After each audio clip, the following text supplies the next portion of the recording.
अभी महाराष्ट्र में जो ये कांड हुआ, मतलब रेप केस का जो मतलब फिर से न्यू केस आया है, कितना दर्दनाक है, कितना शर्मदायक है या नहीं है। हर एक घर में, हर एक बॉयज़ हो या गर्ल्स हो, जितने भी बेटा हो बेटे हो, सारे घर के ये जो एजुकेशन है, मतलब सेक्स से रिलेटेड, और फिर जैसे बैड टच गुड टच सब के पेरेंट्स को बताना है। और ये जो सरकार है ना, मुझे सच में बता रही हूँ, सरकार से घिन आती है जब ये सब केस, जब न्यू ताज़ा, मतलब पुराना केस अभी सॉल्व हुआ नहीं है, दूसरा केस स्टार्ट हो जाता है कि नहीं है। और अभी तक किसी भी रेपिस्ट को अच्छे से सजा नहीं मिली है।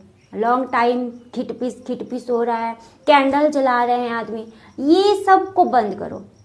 मुझे तो सरकार से क्या बोलेंगे ना, सरकार से रिक्वेस्ट है, हमारे पीएम मोदी जो भी हैं, हमारे देश के जो अभी प्रधानमंत्री हैं नरेंद्र मोदी जी, उनसे रिक्वेस्ट हर एक माँ, हर एक पिता करेंगे कि जितने भी रेप केस में जो भी लड़का सामने आता है, जितने भी बॉयज सामने आता है, उसको जो है ना कड़ी से कड़ी सजा देनी चाहिए। बेचारी बच्ची, अभी यही थोड़ी सी बड़ी जवान लड़की के साथ हुआ रहता तो सब क्या बोलता कि गंदा गंदा कपड़ा पहनती है, शॉर्ट्स कपड़ा पहनती है, रात में बाहर निकलती है, बोला जाता है कि नहीं। वो जो बच्ची अनन्या थी, वो कितने साल की थी तुम लोग बताओ? 3 से लेकर के 4 साल की बच्ची थी वो, है ना। ऐसे बहुत सारे गंदगी है समाज में कि न्यू जब केस आएगा रेप केस का, तो क्या बोला जाएगा कि उसका अपने शरीर को दिखा रही है, उसमें अट्रैक्शन आया, लड़का ये कांड कर दिया। अब तुम लोग बताओ बाबू कि इस एज की बच्ची को देखकर उस 24 साल या जितना भी ईयर का जो लड़का था, उस लड़का को क्या अट्रैक्शन आया होगा। छोटी सी बच्ची है कि नहीं, इतनी मासूम सा था, उसको अभी दुनिया के बारे में पता नहीं था, कुछ बैड टच गुड टच समझाने पे भी वो क्या ही समझेगी बताओ, है कि नहीं। अब मान के चलो उसको कोई समझा रहा है गुड टच बैड टच, वो बोलेगा मम्मा, या फिर जो भी मैम टीचर समझा रहा है वो बोलेगा हमको बैड टच क्यों करेगा, बोल सकता है। बच्चा को वो आइडिया नहीं है बैड टच गुड टच के बारे में। अब उस लड़का को क्या अट्रैक्शन आया कि उस बच्चे को ले जाके उतना गंदा घिनौना काम किया।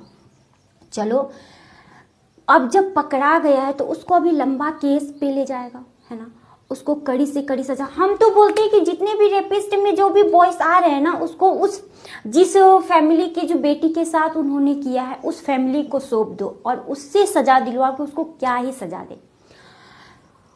एकदम सरकार जो है ना बच्चों, सबसे पहली जितने भी आप लोग हो, जितनी भी गर्ल्स हो बॉयज हो, जो भी हो यहाँ पे जितने भी हो हमारे क्लास में, सबसे रिक्वेस्ट है बॉयज आगे चल के कभी भी ऐसा काम नहीं करना। और जितनी भी गर्ल्स हो, जब तुम लोग भी जब पेरेंट्स बन जाओगे, देखो बेटा सरकार हमारी सुरक्षा नहीं करती है। कहा जाता है सरकार हमारी सुरक्षा करिए, प्रशासन हमारी सुरक्षा करिए, नहीं करती है। अभी वही रेपिस्ट को अगर पकड़ के पुलिस प्रशासन लेके जाएगी ना, प्रोटेक्शन के साथ उसको लेके जाएगा। अरे उसको प्रोटेक्शन क्यों ही दे रहे हो, बीच चौराहे में पब्लिक को छोड़ दो।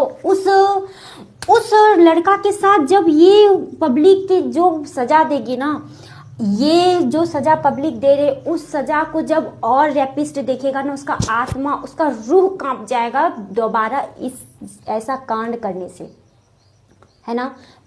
रेपिस्ट को डर अभी तक नहीं आया है। ये क्यों? हमारे प्रशासन की वजह से, हमारी सरकार की वजह से। क्यों? क्योंकि उसके साथ कड़ी से कड़ी कार्रवाई नहीं की। फांसी की सजा या जेल में बंद कर देना ये बहुत ही इजी, मतलब क्या बोले, आसान, उसके लिए कोई दर्दनाक नहीं है फांसी की सजा। उसको बीच चौराहे पे उस पेरेंट्स को, उस फैमिली को सौंपना चाहिए। ये हमारी भी है और हर एक माँ, हर एक पिता की ये सरकार से गुजारिश है या नहीं है बता। बीच चौराहे पे उसको जो सजा दे पब्लिक और जो सजा उसके परिवार दे, सरकार को ये कानून बदलना चाहिए। हम जब कानून को हम अपने संविधान को बदल रहे हैं, तो क्यों संविधान में हम ये ऐड क्यों नहीं कर सक रहे हैं? सरकार क्यों ऐड नहीं कर रही है कि जितने भी रेपिस्ट हैं उसको उस लड़की के फैमिली को सौंपा जाए, पब्लिक को सौंपा जाए, उसके साथ जो कर सकती है पब्लिक। मुझे घिन आती जब ये रेपिस्ट वाला केस आता है ना, सच बता रहे हैं, मुझे सरकार पे ना घिन आने लगती है ना।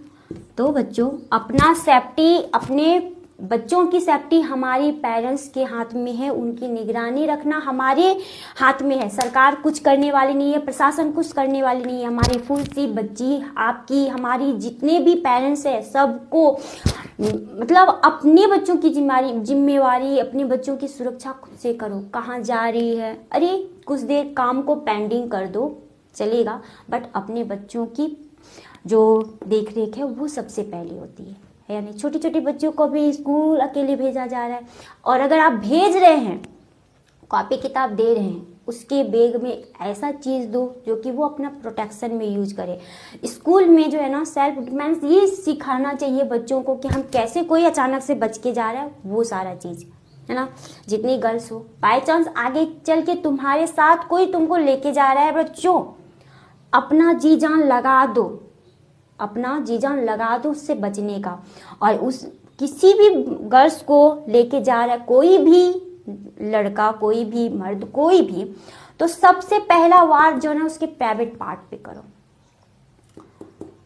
आपकी जो है ना बचने की चांसेस 90% बढ़ जाती है। जब आप ये अटैक करोगे तो आपके बचने की चांसेस 90 से 95% तक बन जाती है। अपना जी जान लगा दो ये करने में, ओके। बाकी सरकार कुछ करने वाली नहीं है, ना की है, ना करेगी, और ना कभी नहीं करेगी। तो अपना सुरक्षा खुद से करो, अपने बच्चों की सुरक्षा खुद से करो।